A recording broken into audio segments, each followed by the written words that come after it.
Hi friends, అందరికీ నమస్కారం. హంసవేణి గట్టు యూట్యూబ్ ఛానల్కి వెల్కమ్ ఫ్రెండ్స్, వెల్కమ్. ఇంతవరకు ఎవరైనా నా ఛానల్ని సబ్స్క్రైబ్ చేసుకోకపోతే ప్లీజ్ లైక్ చేయండి, షేర్ చేయండి, అలాగే సబ్స్క్రైబ్ చేయండి, చేపించండి ఫ్రెండ్స్. మరి ఈరోజు మనం మనసు మనిషి అనే టాపిక్ గురించి తెలుసుకుందాం. నిరంతరం ఎన్నో సమస్యలతో సతమతమవుతూ ఉంటాడు మనిషి. అవునా ఫ్రెండ్స్? మనశ్శాంతి కోసము ఎక్కడికెక్కడికో వెళుతూ ఉంటాడు. బంధాలలోనూ భౌతిక సుఖాలలోనూ వెతుక్కుంటూ ఉంటాడు. కానీ మనసు మనిషిలో ఉన్నట్లే శాంతి కూడా అక్కడే ఉంది. అంటే మనము శాంతి కోసం బయట వెతుకుతూ ఉంటాం కదా ఫ్రెండ్స్, కానీ అది మనలోనే ఉంది అని కూడా చెప్తూ ఉన్నారు. చూడండి, ఈ శాంతిధామాన్ని చేరడానికి మార్గాలు ఏమిటంటే మనసును నియంత్రణలో ఉంచుకోవడం, మనస్సాక్షిని అనుసరిస్తూ నడుచుకోవడం. అంతే కదా ఫ్రెండ్స్? మరి మనసుని మన చేతిలో ఉంచుకోవాలి అంటే దానిని మన నియంత్రణలో ఉంచుకోవాలి, మన మనస్సాక్షిని ఎప్పుడూ అనుసరిస్తూ నడుచుకోవాలి ఫ్రెండ్స్. అంతరంగమందు అపరాధములు చేసి మంచివాని వలె మనుజుడుండు, ఇతరులు ఎరగకున్న ఈశ్వరుడెరుగుడా అంటారు వేమన గారు. మనలోని ఈశ్వరుడే మన మనస్సాక్షి. మనం చేసేది తప్పో ఒప్పో మనస్సాక్షికి తెలుస్తుంది ఫ్రెండ్స్. చూడండి, మనం ఏం చేస్తున్నాము అనేది ఆ మనలో ఉన్న ఈశ్వరుడు అంటే మన మనస్సాక్షికి అన్నీ తెలుసు. మనం చేసేది తప్పో ఒప్పో అది చెప్పినట్లు నడుచుకోవాలి.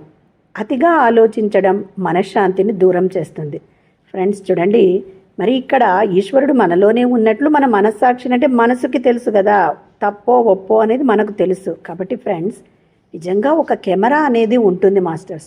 ఆ కెమెరా ఎలా అంటే మనల్ని ఎప్పుడూ మనల్ని కెమెరా ఎందుకు వేస్తాము?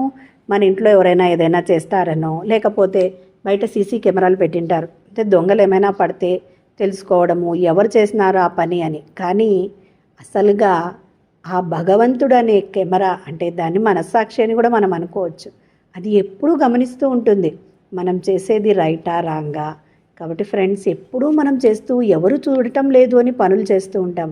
కానీ అందుకనే ఎప్పుడు మనము మన ముందు ఒక కెమెరా ఉన్నట్లు మనం జాగ్రత్తగా గమనిస్తూ మనం చేసే పనులను మనము ఎరుక పెట్టుకొని చేయాలి మాస్టర్స్.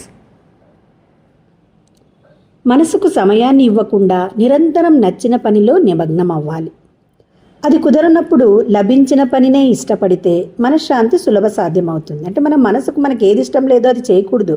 మనకి ఏది ఇష్టమో ఆ పనులు చేస్తే మరి మన మనసు కూడా దాంట్లో నిమగ్నం అవుతుంది. అంతే కదా ఫ్రెండ్స్? మనకి ఇష్టమైన పని చేస్తూ ఉంటేనే మన మనసు దాంట్లో కుదురుకుంటుంది, లేకపోతే ఇంట్రెస్ట్ ఉండదు. కోపము, ఈర్ష్య, అసూయ వంటి ప్రతికూల భావాలు అంటే నెగిటివ్ థింగ్స్ మనసును కల్మషం చేస్తాయి ఫ్రెండ్స్. మరి సంతృప్తి, పరోపకారము, భూతదయ వంటివి అవి పాజిటివ్ అంటే సానుకూల భావాలు, పాజిటివ్గా మనల్ని నడిపిస్తాయి. మనసును శుద్ధి కూడా చేస్తాయి కదా ఫ్రెండ్స్. ఇంట్లో పూజా మందిరాన్ని ఎంత శుభ్రంగా ఉంచుకుంటామో మన మనోమందిరాన్ని కూడా అంత పవిత్రంగా ఉంచుకోవాలి కదా ఫ్రెండ్స్. మన ఇంటిలో కూడా మనము దేవుని ఇంట్లోనే కాకుండా ఇంట్లో కూడా ఒక్క కసువు కానీ పేపర్లు కానీ పడితేనే ఒప్పుకోము. మరి అటువంటి మన ఆ మనోమందిరాన్ని మనం ఎందుకు చక్కగా ఉంచుకోవటం లేదు శుభ్రంగా?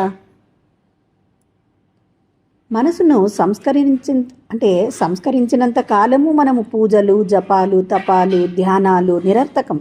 అంటే మనసును సరిగా పెట్టుకోకపోతే ఎన్ని చేసినా వేస్టే. కర్తవ్యనిష్ట, ధర్మవర్తనం మనసుకు సుఖశాంతులను ఇస్తాయి ఫ్రెండ్స్. రావణ కుంభకర్ణులు తమకు మరణం లేకుండా ఉండాలని తపస్సు చేశారు. కానీ ఆ అధర్మవర్తనమే వాళ్లకు మరణాన్ని తెచ్చిపెట్టింది. వారి సోదరుడైన విభీషణుడు తనకు దైవభక్తి ఎప్పటికీ నిలిచి ఉండాలనే వరాన్ని అడిగాడు. అదే అతన్ని ఏం చేసింది? చిరంజీవిని చేసింది.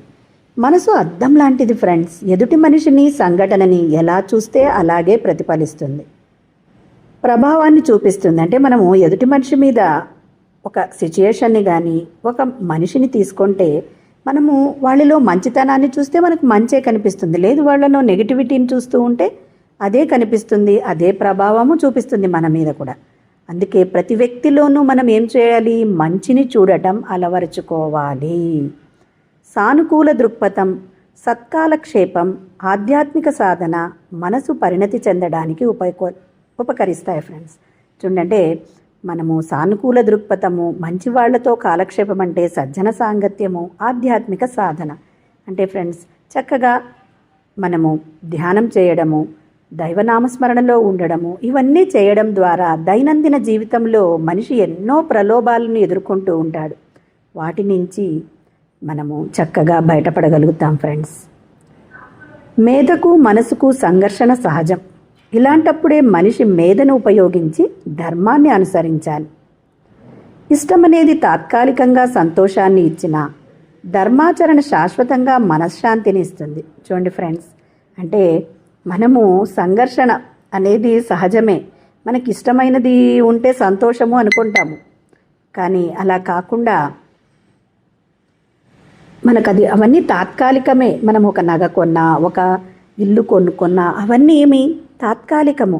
కానీ ధర్మాచరణ, మనం ధర్మాన్ని ఆచరిస్తే అది ఎల్లప్పటికీ మనకి మనశ్శాంతినిస్తుంది. ఎందుకంటే మన ఆత్మసాక్షికి తెలుసు మనం చేసేది తప్ప రైటా. అంటే కెమెరా ఉన్నట్లే నీలో భగవంతుడు ఎప్పుడూ ఉంటాడు ఫ్రెండ్స్.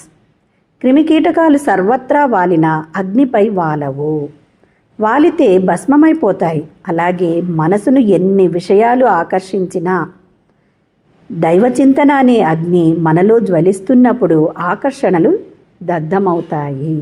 చూడండి, కీటకాలు ఎక్కడైనా అగ్నిపైన కూర్చుంటాయా ఫ్రెండ్స్? ఎప్పటికీ కూర్చోవు. ఎందుకు? అవి అంటే దహించవేయబడతాయి కదా. అలాగే మనము చక్కని మనసుతో మంచి ధ్యానం చేస్తూ ఉన్నామనుకోండి, అప్పుడు ఎక్కడ మన మనసు కూడా ఆ బయటి ఆకర్షణల నుంచి దూరం అవుతుంది ఫ్రెండ్స్. అదే రమణ మహర్షి మాటల్లో, మనిషి మనసుకు బానిస, మనసు మాయకు బానిస, మాయ పరమాత్మకు బానిస. అందుకే పరమాత్మను ఆశ్రయిస్తే మాయ తొలగి మనసు నిర్మలమవుతుంది. సాధనకు అనువుగా మారి తనలోని పరమాత్మను దర్శిస్తుంది. చివరికి తానే పరమాత్మ అని గుర్తిస్తుంది. చూడండి ఫ్రెండ్స్, అందుకే మనం ఏం చేయాలి? చక్కగా మన మాయను తొలగించుకోవాలి అంటే సాధన, అంటే ధ్యాన సాధననే ఇంపార్టెంట్ ఫ్రెండ్స్. ప్రతి ఒక్కటి నువ్వు ఏం చేసినా మరి మన కర్మలు తొలగాలి, మన ఆత్మసాక్షి ప్రకారంగా మనం నడుచుకోవాలి అని మనము గుర్తిరిగి మనలో ఉన్న పరమాత్మను దర్శించుకోవాలి అంటే ధ్యానం ఒక్కటే మార్గం ఫ్రెండ్స్. కాబట్టి చక్కగా అందరూ ధ్యానం చేయండి, ధ్యాన ప్రచారం చేయండి. మరి ధ్యానం ఎలా చేయాలి ఫ్రెండ్స్?